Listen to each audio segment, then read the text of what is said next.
관찰사의 손이 떨렸습니다. 이방은 말을 잃었어요. 어제까지 욕심쟁이라 손가락질하던 사람들이 고개를 들지 못했습니다. 채소나 팔던 늙은 할미가 왕의 문서를 품고 살았습니다.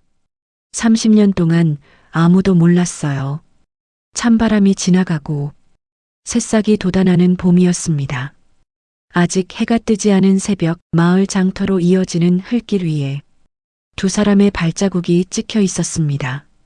하나는 작고 가벼웠고 하나는 느리지만 묵직했지요. 앞에서 광주리를 이고 걷는 것은 12살 덕이었습니다. 뒤에서 한 걸음씩 따르는 것은 그 아이의 할머니 갑순이었어요. 갑순의 허리는 반쯤 굽어 있었습니다. 어느 해부터 그렇게 됐는지 갑순 자신도 기억하지 못했어요. 오랜 밭일이 그 허리를 그렇게 만들었겠지요. 손도 거칠었습니다. 손마디마다 굳은 살이 박이고 겨울이 지나면 갈라진 자리가 봄이 와도 잘 아물지 않았어요. 60 중반을 넘긴 나이였습니다. 하지만 그 눈빛만큼은 달랐습니다. 어느 젊은이보다도 형형하게 살아있었지요. 마치 아직 꺼지지 않은 불씨처럼 아들 내외를 일찍 여의고 손자덕이 하나만 남은 여인이었습니다. 그 아이를 키우는 것이 갑순의 하루였고 또 갑순의 전부였지요. 장터는 마을 어귀에 있었습니다. 닷새에 한 번씩 서는 5일장이었는데 이 마을 사람들에게는 물건을 사고 파는 것보다 소식을 나누는 자리이기도 했어요. 누가 아들을 낳았다느니 누가 논을 팔았다느니 올해 보리 농사가 어떠니 하는 이야기들이 장터 공기 속에 섞여 떠다녔습니다. 갑수는 장날마다 그 한켠에 자리를 폈습니다. 시장 어귀에서 약간 들어간 자리였는데 좋은 자리는 아니었어요. 길목도 아니었고 지붕도 없었지요. 비가 오면 그냥 맞아야 했습니다. 하지만 갑수는 오래전부터 그 자리를 썼어요. 더 좋은 자리를 달라고 한 적도 없었고 다른 자리를 탐낸 적도 없었지요. 마을 사람들은 갑순을 그냥 채소할미라 불렀습니다. 이름이 갑순이라는 것을 아는 사람이 없지는 않았지만 이름을 불러주는 사람은 없었어요. 남편이 세상을 떠난 지 어느덧 30년. 그 세월 동안 갑순은 혼자 밭을 일구고 채소를 팔아 손자 덕이를 키워왔습니다. 갑순이 파는 채소는 맛이 달랐습니다. 같은 씨앗을 뿌려도 갑순의 밭에서 자란 것은 아삭하고 향이 깊었지요. 봄에 나오는 쑥은 향이 그윽했고 여름 오이는 시원했으며 가을 무는 달고 단단했습니다. 마을 사람들은 그냥 갑순이 부지런해서 그렇다고 했어요. 채소를 사면서도 흥정을 빠뜨리지 않았고 지나치면서도 딱히 인사를 건네지 않았습니다. 그 여인이 어떤 사람인지 어떻게 살아왔는지 아무도 제대로 물어본 일이 없었어요. 갑순의 밭은 마을 어귀를 벗어나 동산 아래 자리 잡고 있었습니다. 길도 제대로 나 있지 않아 처음 오는 사람은 찾기도 힘든 곳이었지요. 마을 사람들은 그 밭을 두고 쓸모없는 자리라 했습니다. 여름엔 상그늘이 일찍 지고 겨울엔 바람이 골짜기를 타고 내려와 더욱 매서웠거든요. 물도 넉넉하지 않아 가뭄이 들면 제일 먼저 타들어가는 자리이기도 했습니다. 그런데도 갑수는 30년째 장이 서지 않는 날에도 새벽이면 그 밭으로 향했습니다. 비가 와도 눈이 와도 몸이 아파도 그 자리를 빠뜨린 적이 없었지요. 밭고랑 사이에 무릎을 꿇고 앉아 손으로 흙을 헤칠 때면 갑순의 손 아래로 이상하게 온기가 올라오는 것 같았어요. 서늘한 새벽 공기 속에서도 유독 이 밭 흙만은 따뜻했습니다. 갑순은 그 온기를 느낄 때마다 눈을 감고 그 자리에 머물렀습니다.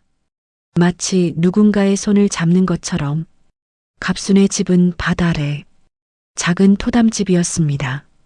방 2개에 부엌 하나, 손자덕이와 나란히 살기엔 딱 맞는 크기였어요. 할머니가 새벽에 일어나면 자신도 따라 일어나 광주리를 이고 장날마다 함께 걷는 아이였지요.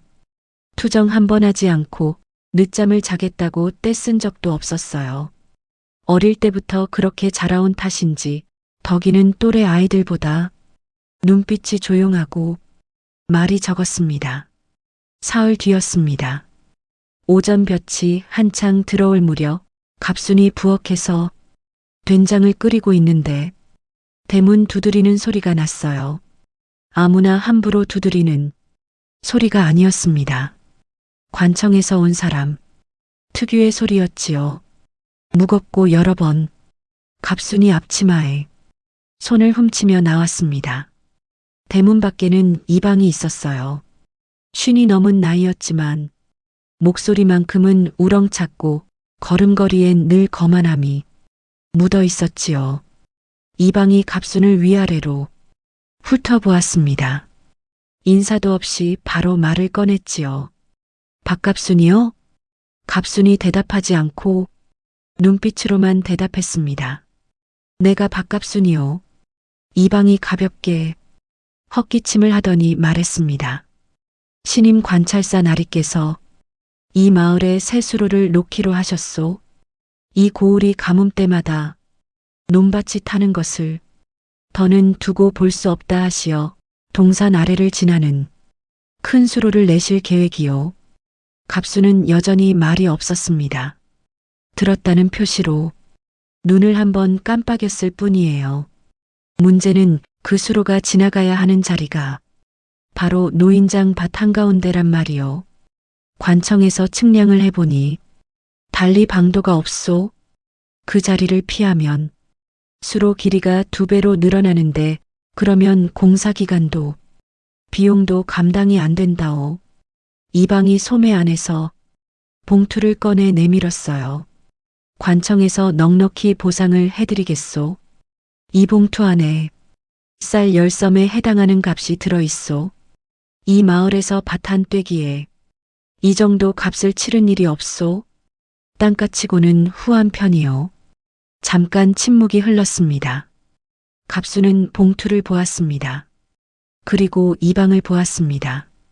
그리고 낮게 입을 열었지요. 이 밭은 못 드립니다. 이방이 눈을 가늘게 떴습니다. 못 드린다고요?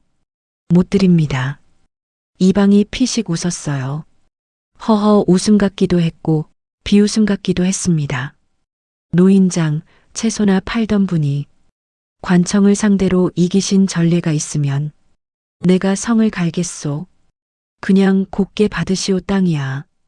다른 데 구하면 그만 아니오. 이 마을 어귀에도 팔 사람이 줄을 섰소. 갑순이 봉투를 이방 쪽으로 밀어 돌려주었습니다. 감사는 하오만 이 밭은 드릴 수 없습니다. 이방이 봉투를 내려다보았어요. 이렇게까지 단호한 노인을 만난 적이 없다는 표정이었습니다. 노인장 잘 생각해 보시오. 우리가 또 올 테니. 이방이 발걸음을 돌렸습니다. 올 때보다 걸음이 빨랐어요. 갑수는 그 뒷모습을 잠깐 바라보다가 말없이 부엌으로 들어갔습니다. 된장이 끓고 있었어요. 거품이 보글보글 올라오는 것을 오래 바라보다가 불을 줄였습니다. 손자 덕이가 마당에서 들어오며 물었어요. 할머니, 관청에서 온 거예요? 그렇단다. 밭을 달라는 거예요? 그렇지. 주면 안 돼요? 갑순이 솥에 물을 더 붓고 나서야 말했습니다. 안 되지. 왜요? 갑순은 대답 대신 숟가락으로 된장을 한번 저었습니다. 아직 말할 때가 아니었어요. 때가 되면 말하지 않아도 드러날 것이었습니다. 이방이 다시 온 것은 닷새 뒤였습니다. 이번에는 혼자였어요. 공식적인 자리가 아니라 개인적으로 단단히 이르러 왔다는 뜻이었지요. 이방이 대문 앞에 서서 말했습니다. 노인장, 채소나 팔던 분이 관청을 이긴 전례가 있소? 이번이 진짜 마지막 기회요. 좋게 말할 때 받으시오. 관문이 떨어지면 그때는 선택의 여지가 없소. 갑수는 부엌에서 쑥을 다듬다가 고개도 들지 않고 말했습니다. 관문이 내려와도 이 밭은 못 드립니다. 이방이 목소리를 높였어요. 이보시오. 이건 사또 나리의 뜻이란 말이오. 마을 전체가 혜택을 받는 수로요. 노인장 혼자 버틴다고 될 일이 아니란 말이오. 알겠습니다. 알겠다고요? 이방 나리 말씀을 알겠다는 거요. 이 밭을 못 드리는 것도 변함없소. 이방이 이를 갈았습니다. 대문을 나서면서 한마디를 던졌어요. 나중에 후회하지 마시오. 갑수는 그 말을 뒤로 흘렸습니다. 후회. 그 단어가 무겁게 느껴지지 않았어요. 오히려 마음이 고요했습니다. 며칠이 지나자 이번엔 마을 사람들이 찾아왔습니다. 처음에는 이웃집 아주머니였어요. 갑순보다 10살쯤 어린 여인이었는데 평소에도 잘 어울리지 않던 사람이었습니다. 그런데 그날은 갑순의 집 대문을 두드렸어요. 갑순 씨, 솔직하게 말씀드리겠소. 우리 논도 이번 수로 덕 좀 봐야 하는데 그냥 내놓으시오. 보상도 넉넉하다 하잖소. 다른 밭 얻으면 되지 않소? 갑순이 마당에 서서 말했습니다. 가던 길 가시오. 갑순 씨, 그게 무슨 말이오? 나 혼자 하는 말이 아니오. 마을 사람들이 다 그러니까 왔소. 갑순이 더 말하지 않았습니다. 아주머니는 결국 돌아갔어요. 그 다음 날은 아랫동네 최서방이 왔습니다. 술김에 왔는지 얼굴이 붉었어요. 할매, 마을이 다 손해보는 거 알아요? 우리 집 논이 가뭄 때마다 얼마나 탄 줄 알아요? 수로 생기면 이 마을 전체가 살아나는데 혼자 다 막아서 어쩔 거요? 갑순이 마당을 쓸면서 말했습니다. 나리 집 논이 가뭄에 타는 것은 내 밭과 상관없는 일이요. 상관없다고요? 지금 수로가 갑순 씨 밭 때문에 못 돌리는 거잖아요. 그건 관청이 그 자리만 고집하기 때문이요. 내가 막는 것이 아니라. 최서방이 뭔가 더 말하려다가 갑순의 눈빛을 보고 그냥 자리를 떴습니다. 장터에서도 분위기가 달라지기 시작했어요. 채소를 사면서도 값을 팍팍 깎는 사람이 늘었습니다. 어떤 장날은 갑순의 자리 옆에 아무도 앉지 않았어요. 일부러 멀리 돌아서 지나가는 사람도 있었지요. 덕이가 그것을 보고 있었습니다. 아이의 눈에도 마을 사람들이 달라졌다는 것이 느껴졌어요. 학동 친구 중에 한 명이 다가오더니 말했습니다. 야, 너희 할머니 때문에 우리 아버지가 엄청 화났어. 어서 반 내놓으라 해. 덕이가 대답하지 않았습니다. 그날 저녁 덕이는 밥을 잘 먹지 못했어요. 갑순이 밥상을 거두면서 손자를 보았습니다. 왜 밥을 남겼냐? 배 안 고파요. 어디 아프냐? 아니요. 갑순이 이내 덕이를 보다가 밥상을 들고 일어섰습니다. 밤이 깊어지고 덕이가 이불을 덮고 누워 있다가 갑순 쪽으로 돌아 누웠어요. 할머니, 응, 무서워요. 갑순이 등잔불 아래서 바느질을 멈추었습니다. 뭐가? 사람들이 우리한테 화내는 거요. 장터에서도 눈치 주고 어제는 순돌이 엄마가 저한테 막 뭐라 그랬어요. 뭐라 하던? 덕이가 망설였습니다. 할머니가 욕심쟁이래요. 마을 사람들 다 피해보게 한다고. 방안이 꽤 오래 조용했습니다. 등잔 심지가 가늘게 타들어가는 소리만 들렸지요. 갑순이 자리에서 일어나 덕이 곁에 앉았습니다. 그리고 덕이의 머리를 느릿하게 쓸어주었어요. 더가? 예. 무서운 것과 지켜야 할 것은 다른 거란다. 무슨 말이에요?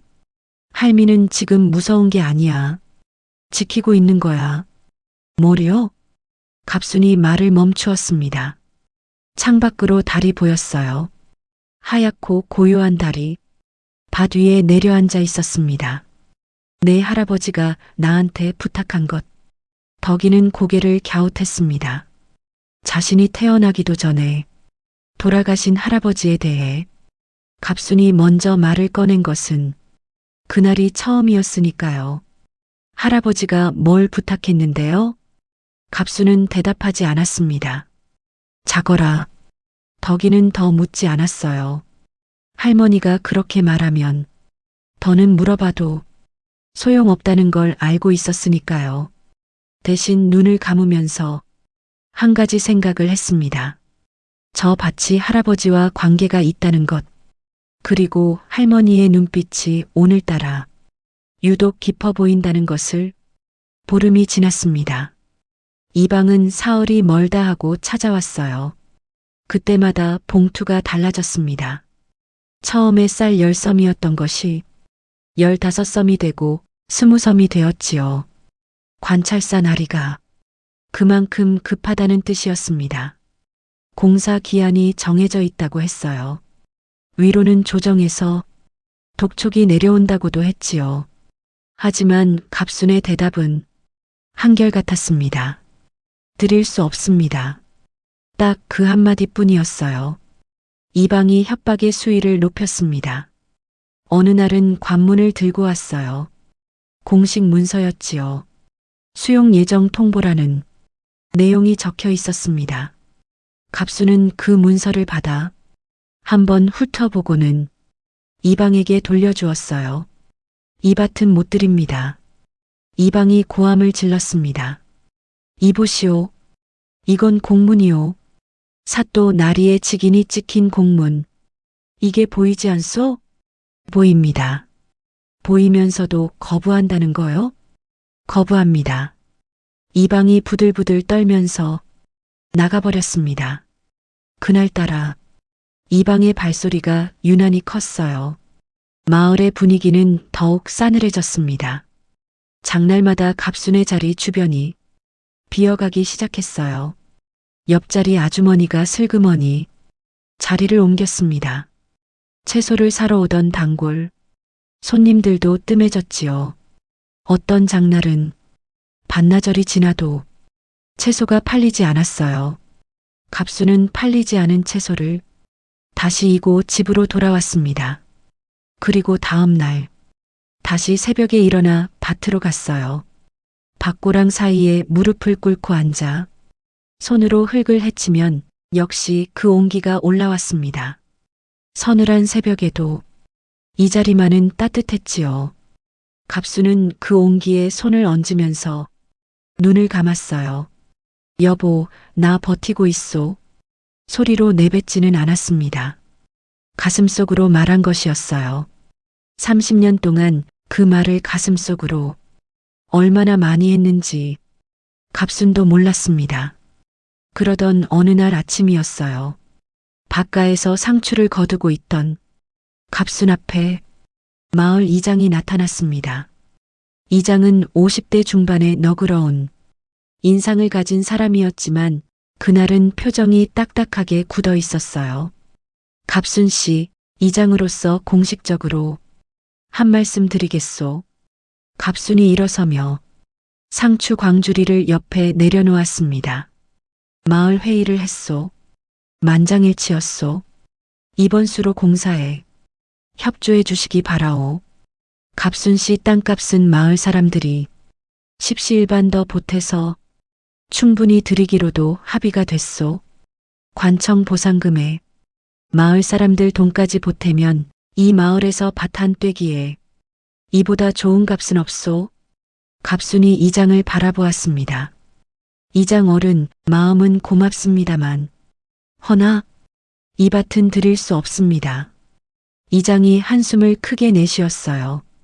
갑순 씨, 도대체 왜 그러시오? 아무리 정이 든 밭이라도 그렇지 마을 전체가 손해를 보는 것 아니오. 뭔 사연이 있으면 말씀이라도 해주시오.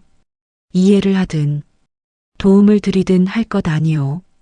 갑순이 밭고랑 한쪽을 오랫동안 바라보았습니다. 사연은 때가 되면 드러나겠지요. 이장은 더 이상 말을 잇지 못했습니다. 갑순의 눈빛에서 무언가를 본 것인지 아니면 그 묵묵함에 눌린 것인지 그냥 발걸음을 돌렸어요. 갑순은 그 자리에서 꽤 오래 흙 위에 서 있었습니다. 하늘이 맑았어요. 바람이 없었습니다. 밭끝에 핀 개나리가 노랗게 흔들렸지요. 갑순은 그 개나리를 바라보다가 다시 고개를 숙이고 상추를 거두었습니다. 한 입 한 입. 갑순은 그렇게 그날도 밭을 거두었습니다. 보름이 더 지났습니다. 그 사이 이방이 세 차례 더 왔다 갔어요. 올 때마다 봉투가 두툼해졌지만 갑순의 대답은 달라지지 않았습니다. 덕이는 학동에서 친구를 잃었어요. 같이 다니던 아이들이 하나둘 멀어졌지요. 할머니 때문에 자기 아버지가 화났다는 말을 듣고 나서부터는 아예 덕이 곁에 오지 않는 아이도 있었습니다. 덕이는 그 상황을 할머니에게 말하지 않았어요. 괜히 걱정시키고 싶지 않았으니까요. 그날은 아침부터 바람이 없었습니다. 하늘이 맑고 높았지요. 장터에서 돌아온 갑순이 마당에서 채소 뿌리를 손질하고 있는데 골목 어귀에서 말발굽 소리가 들렸습니다. 한 번, 두 번, 그리고 멈췄어요. 갑순이 고개를 들었습니다. 대문 밖에 말 한 필이 서 있었고 그 위에서 내려서는 사람은 이방이 아니었어요. 40대 초반의 관리였는데 관복이 반듯하고 눈빛이 날카로웠지요. 신임 관찰사였습니다. 골목 이쪽 저쪽에서 마을 사람들이 얼굴을 내밀기 시작했어요. 관찰사가 직접 민가를 찾아온다는 것은 이 마을에서 흔한 일이 아니었으니까요. 관찰사가 마당 안으로 들어서며 말했습니다. 나는 이 고을 관찰사요. 직접 찾아온 것은 예의를 갖추어 말씀드리기 위함이요. 아랫사람들이 여러 차례 다녀갔다 들었소. 그 과정에서 불편함이 있었다면 먼저 사과를 드리겠소. 갑순이 그 말을 들었습니다.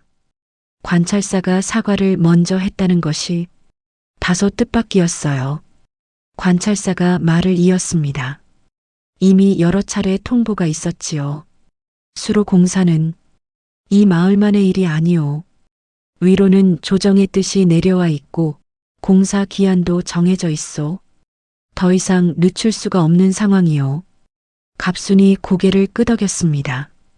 그러니 이번이 마지막 기회요. 보상금을 올려 다시 제시하겠소. 쌀 30섬에 해당하는 값이요. 이 마을에서 밭 한 떼기에 이 값을 치른 일이 없소. 수락하시겠소? 마당에 바람 한 줄기가 지나갔습니다. 갑순이 입을 열었어요. 관찰사 나리, 말씀하시오. 나리께서는 사폐교지도 무시하실 수 있습니까? 마당의 공기가 한순간 굳었습니다. 관찰사의 눈빛이 달라졌지요. 무심코 웃음을 지으려다가 입을 다물었습니다. 사폐교지? 예.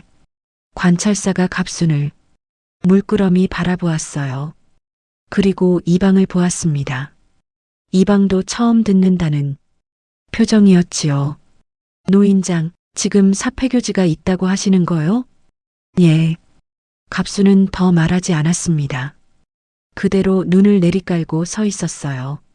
이때 갑순의 집 옆에 사는 노선비가 담밖에서 기척을 냈습니다. 80이 가까운 노인이었는데 갑순이 이 마을에 처음 왔던 날부터 이웃이었던 사람이었지요. 말이 많지 않았지만 갑순이 힘들 때 마당 앞에 잠자코 서 있어 주곤 했던 사람이었습니다. 노선비가 나지막이 중얼거렸어요. 드디어 꺼내는구나. 관찰사가 선비를 돌아보았습니다. 어르신, 지금 뭐라 하셨소? 노선비는 그냥 고개를 저으며 담 곁에 서 있었습니다. 하지만 그 눈에는 무언가가 담겨 있었어요. 오래된 비밀을 품고 있는 사람의 눈이었습니다. 관찰사가 갑순을 다시 보았어요. 노인장, 만약 사폐교지가 정말 있다면 내일 아침 이 자리에서 확인하겠소.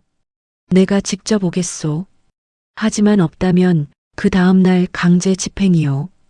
이것이 내 마지막 제안이요. 관찰사가 말에 올라탔습니다. 말발굽 소리가 골목을 지나 멀어졌어요. 마당에는 갑순과 덕이만 남았습니다. 덕이가 할머니의 손을 꽉 잡았어요. 할머니, 사폐교지가 뭐예요? 갑순이 손자의 손을 이내 꼭 쥐었다가 놓았습니다. 자거라. 내일 보여주마. 그날 밤 갑순은 잠을 이루지 못했어요. 오래된 기억들이 차례차례 떠올랐습니다. 남편이 떠나던 날 이 집 마당에 서서 바라보던 눈빛, 그 눈빛 속에 담겨 있던 말들. 이 땅을 지켜주오. 무슨 일이 있어도. 갑순은 마루 끝에 앉아 달빛 아래 밭을 오래 바라봤습니다. 저 밭 위로 달빛이 고요하게 내려앉았지요. 한참 뒤 갑순이 일어났습니다. 마루 쪽으로 걸어갔어요. 그리고 꽤 오래 그 앞에 서 있었습니다. 그것으로 충분했지요. 자리에 돌아와 눈을 감았습니다. 내일이었습니다. 다음 날 아침이었습니다. 관찰사가 말 위에서 내렸을 때 이미 갑순의 집 앞에는 마을 사람들이 모여 있었습니다. 소문이 밤새 돌았던 것이지요. 사폐교지라는 말이 어디서 나왔는지 아무도 몰랐지만 모두가 알고 있었어요. 채소나 팔던 늙은 할미가 왕의 문서를 갖고 있다는 것을 반은 믿지 않았습니다. 반은 믿고 싶지 않았어요. 이방도 나와 있었습니다. 팔짱을 끼고 여전히 비웃는 표정이었지요. 사폐교지, 한번 봐봅시다. 어디 있는지 모르겠으나 관찰사가 이방을 제지하고 갑순 앞에 섰습니다. 노인장, 가져오시겠소? 갑순이 고개를 한번 끄덕였습니다.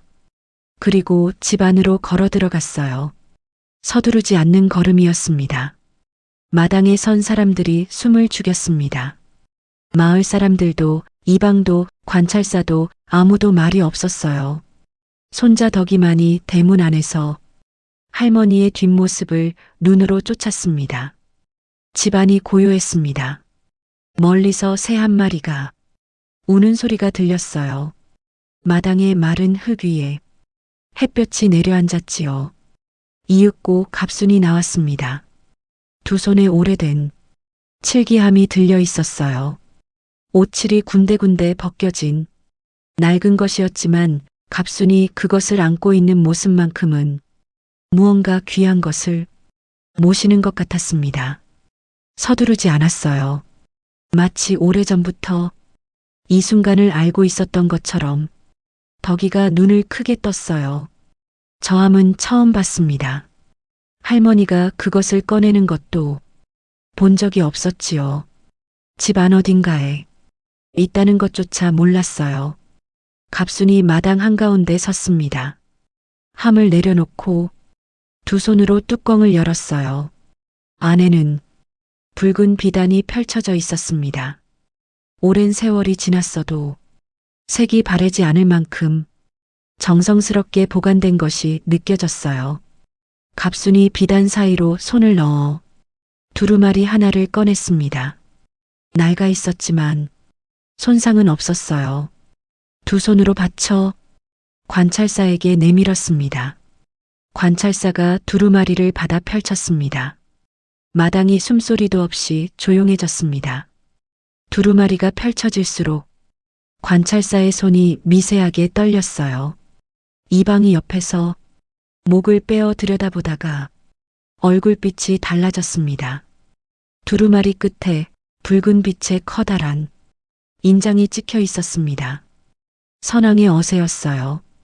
그리고 그 위에 적힌 글이 있었습니다. 이 땅을 박씨 가문에 영원히 하사하노라. 하늘 아래 이 문서가 있는 한 관청이라도 이를 침범함은 짐의 뜻에 어긋남이니라. 관찰사가 두루마리를 든 채 멈추어 섰습니다. 이방이 뒷걸음질을 쳤습니다. 마을 사람들 사이에서 말소리가 사라졌습니다. 채소나 팔던 노인네한테 무슨 사폐교지가 있겠냐고 했던 이방이 입을 열지 못했어요. 골목에서 수군거리던 마을 사람들이 고개를 숙였습니다. 갑수는 그 자리에서 그대로 눈을 감았습니다. 바람이 없었어요. 그 고요 속에서 30년 전 남편의 목소리가 아주 잠깐 들리는 것 같았습니다. 잘 지켜줬소, 갑순이. 아무도 말을 하지 못했습니다. 이방이 봉투를 손에 쥔 채 꼼짝도 하지 못했어요. 그 봉투가 이제 얼마나 우스운 것이 되어버렸는지 이방 자신이 제일 잘 알고 있었습니다. 관찰사가 먼저 입을 열었어요. 노인장, 이것이 어찌된 일이오? 어떻게 이 문서가? 갑순이 눈을 뜨고 담담하게 말했습니다. 30년 전 일입니다. 그때였어요. 담 곁에 서 있던 노선비가 한 걸음 나섰습니다. 내가 말씀드리겠습니다. 관찰사가 선비를 보았어요. 노선비가 마당 안으로 들어섰습니다. 50년의 세월을 온몸에 새긴 것처럼 그 걸음걸이에서 무언가 오래된 무게가 느껴졌어요. 나는 이 마을에서 50년을 살았소. 그리고 박서방, 갑순 씨 남편이 어떤 사람인지 직접 두 눈으로 보았소. 노선비가 눈을 감았다가 떴습니다. 마당 사람들이 귀를 기울였어요.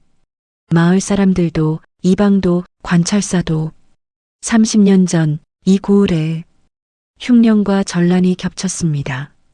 그의 가뭄이 어찌나 심했는지 우물이 마르고 논바닥이 갈라졌지요. 거기에 북쪽에서 전란 소식까지 내려왔소. 백성들이 굶어 쓰러지던 그해 노선비의 목소리가 낮고 진중했습니다. 광군이 군량미를 나르다가 산길이 막혀 오도 가도 못하는 지경에 이르렀소. 사흘째 비가 온 뒤로 산사태가 나서 길이 끊겼던 것이오. 군량미는 쌓여 있는데 앞으로도 뒤로도 갈 수가 없었지요. 수백 명의 목숨이 그 군량미에 달려 있었어요. 마당이 더욱 조용해졌습니다. 그때 박서방이 나섰습니다. 광군도 아니었소. 벼슬도 없었소. 그냥 이 마을에서 밥 갈던 평민이었지요. 나이는 40이 채 안 됐을 때였어요. 노선비가 그 장면을 눈앞에 다시 그리는 듯 말을 멈추었습니다. 박서방은 광군 대장에게 찾아가 말했습니다. 제가 산길을 뚫어보겠습니다. 대장이 웃었어요. 어디 혼자서 무슨 수로 산길을 뚫느냐고. 박서방은 웃지 않았습니다. 도끼와 삽 하나를 빌려 그냥 산으로 올라갔지요. 노선비가 마당을 가로질러 걸었어요. 사흘이었소. 밥도 제대로 못 먹고 잠도 제대로 못 자면서 혼자 그 산을 팠습니다. 큰 바위가 있으면 쪼개고 나무가 가로막으면 베어내고 흙이 무너지면 다시 쌓았지요. 나는 그 장면을 아래에서 보았소. 박서방의 손에서 피가 흘렀어요. 하지만 멈추지 않았습니다. 이방이 어느 사이에 팔짱을 풀고 있었어요. 관찰사는 두루마리를 두 손으로 쥔 채 선비의 이야기를 듣고 있었습니다. 사흘째 되던 날 길이 열렸소. 사람 하나, 짐꾼 하나가 겨우 지나갈 수 있는 좁은 길이었지만 충분했습니다. 군량미가 그 길을 통해 무사히 건너갔어요. 그 덕에 수백 명이 목숨을 건졌소. 마을 사람들 사이에서 누군가 낮게 탄식을 했습니다. 선왕께서 그 소식을 들으시고 친히 이 마을로 사람을 보내셨소. 박서방을 벼슬에 봉하겠다, 한양으로 불러 올리겠다 하셨지요. 박서방이 뭐라 했는지 아시오? 노선비가 갑순을 보았습니다. 갑순은 고개를 내리깔고 있었어요. 두 손이 앞에 모아져 있었는데 그 손이 조금 떨리는 것이 보였습니다. 박서방이 말했소. 저는 벼슬을 원하지 않습니다. 다만 이 마을에 작은 밭 한 떼기가 있는데 그것이 제 가족이 살아갈 수 있는 땅이면 충분합니다. 그 말 한마디를 하고 더 이상 아무것도 요구하지 않았어요. 마당에 바람이 한 줄기 지나갔습니다. 선왕께서 그 뜻을 기려 사폐교지를 내리셨소. 이 땅을 박씨 가문에 영원히 하사한다고.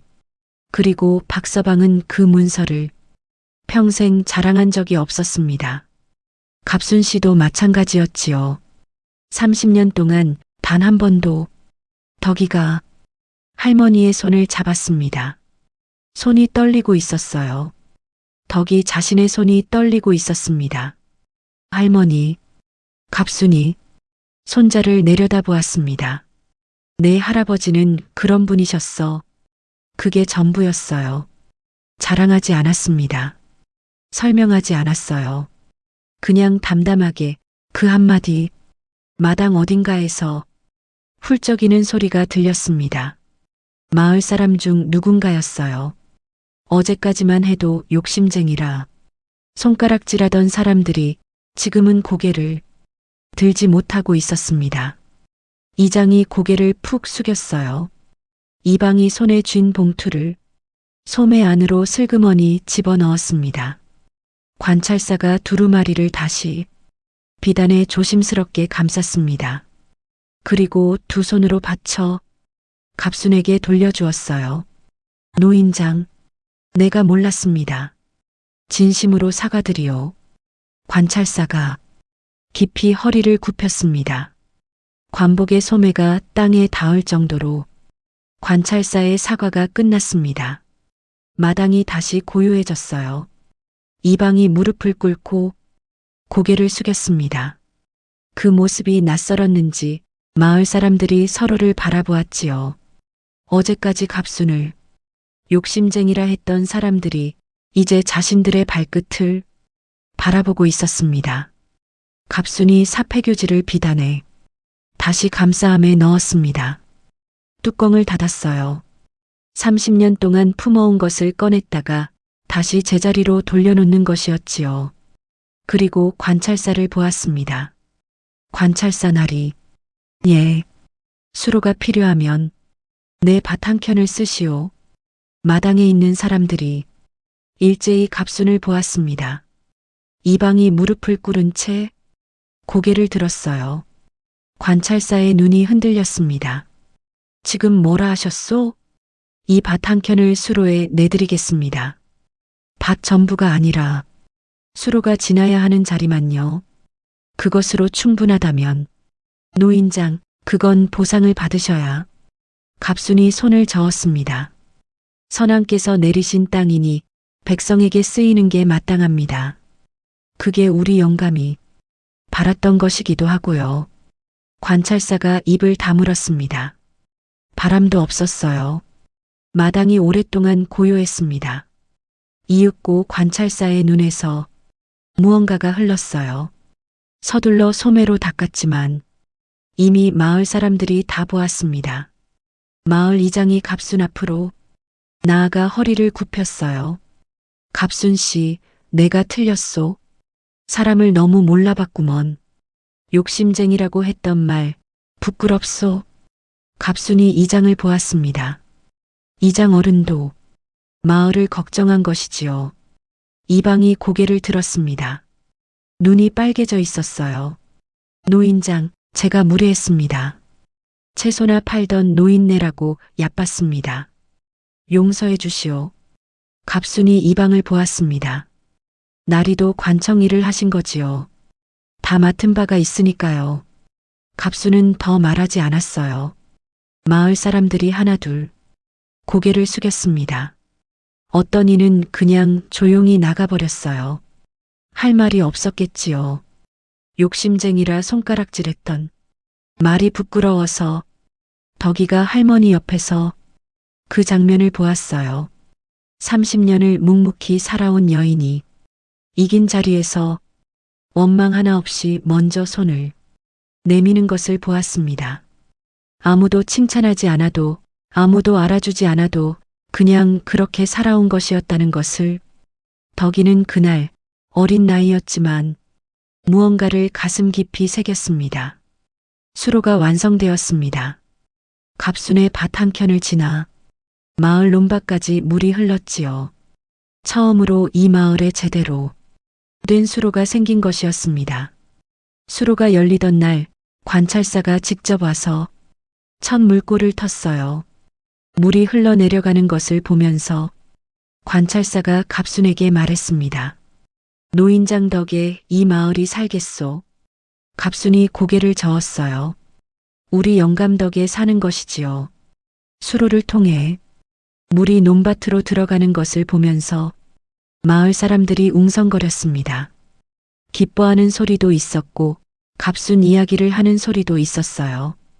그때 누군가 한마디를 했지요. 저 채소 할미가 진짜였네.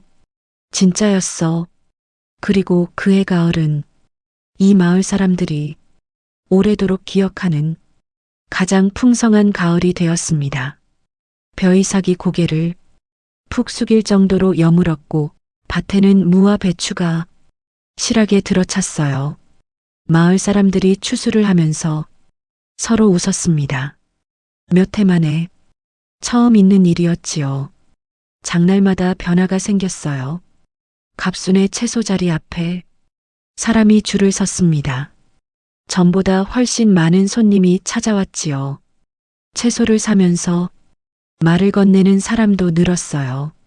어떤 아주머니는 채소값을 더 얹어주었고 어떤 노인은 직접 절을 했습니다. 아이들도 갑순의 자리 앞을 지나치면서 꾸벅꾸벅 인사를 했어요. 덕이의 학동 친구들도 다시 덕이 곁에 모였습니다.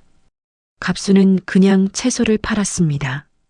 평소처럼 달라진 것은 없었어요. 허리는 여전히 굽어 있었고 손은 여전히 거칠었습니다.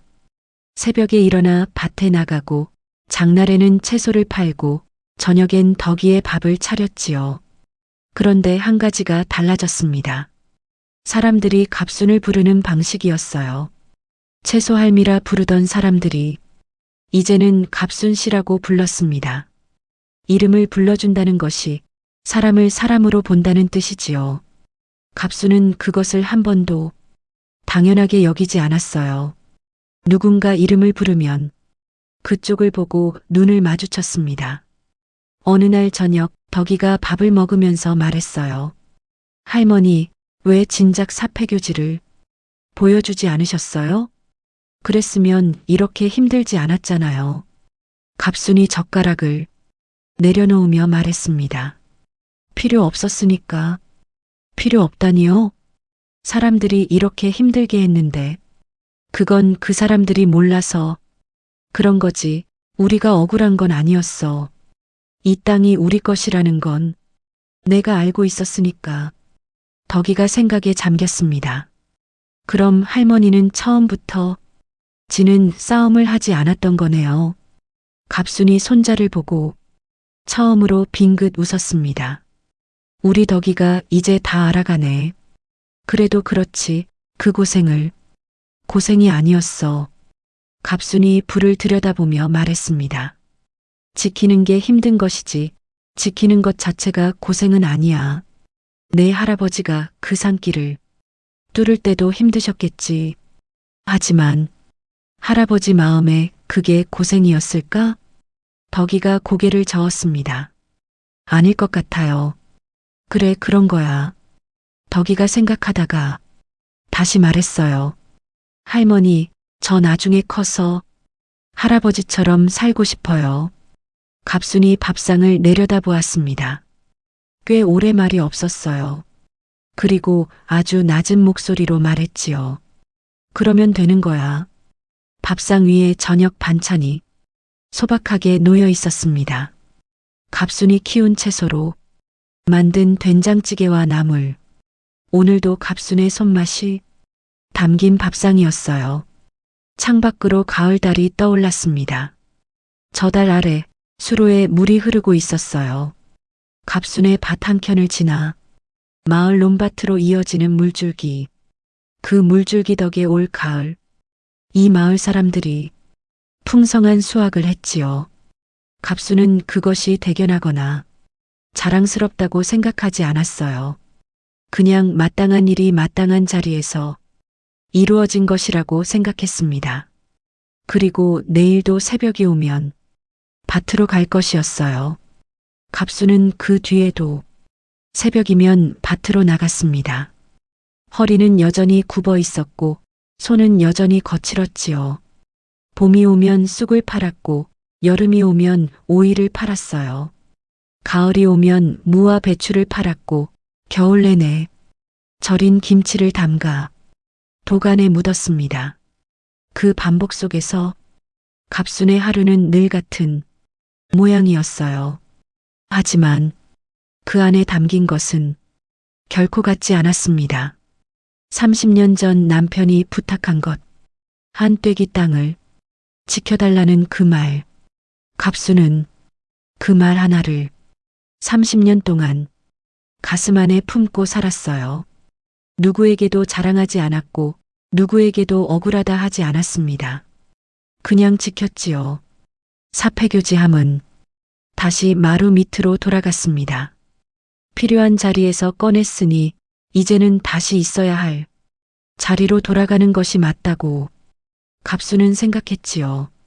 노선비 이웃에게는 종종 채소 한 묶음을 가져다 주었습니다. 말없이 갖다 놓고 돌아오면 선비는 그냥 고개를 끄덕였어요. 두 사람 사이에 더 필요한 말이 없었습니다. 50년 이웃이 나눌 수 있는 가장 깊은 대화는 때로 말이 없는 것이었으니까요. 덕이는 자라면서 가끔 할머니의 밭일을 도왔습니다. 밭고랑 사이에서 함께 무릎을 꿇고 앉아 김을 매다가 덕이가 물었어요. 할머니, 이 밭 흙이 왜 이렇게 따뜻해요? 다른 밭은 차가운데. 갑순이 손바닥을 흙에 얹었습니다. 그러게 왜 그럴까? 할머니는 알 것 같은데요? 갑순이 생각했어요. 아마도 오래 사랑받은 땅이라서 그럴 거야. 덕이가 자기도 손을 흙에 얹었습니다. 새벽 서늘한 공기 속에서도 흙이 따뜻했어요. 이 이야기는 여기까지입니다. 가장 말없는 사람이 가장 깊은 것을 품고 있다는 것. 이긴 자리에서 먼저 내미는 손이 진짜 큰 사람이라는 것. 지키는 것은 고생이 아니라 사랑의 다른 이름이라는 것. 그리고 오래 사랑받은 것은 결코 차갑지 않다는 것. 갑순의 밭에서 오늘도 채소가 자라고 있습니다. 남들이 쓸모없다 했던 그 땅에서 30년째 묵묵히 오늘 이야기가 여러분의 마음에 따뜻한 온기로 전해졌기를 바랍니다. 갑순처럼 아무도 몰라주어도 묵묵히 자리를 지켜온 분들이 우리 주변에 분명히 계실 겁니다. 어쩌면 지금 이 이야기를 듣고 계신 여러분이 바로 그런 분일지도 모르지요. 그런 분들의 삶이 언젠가 반드시 드러날 것이라고 반디아담은 믿습니다. 다음에도 반디아담과 함께 해주세요. 감사합니다. 영상을 재미있게 보셨다면 구독과 좋아요를 눌러주세요. 영상 제작에 큰 힘이 됩니다. 오늘도 즐거운 하루 보내세요.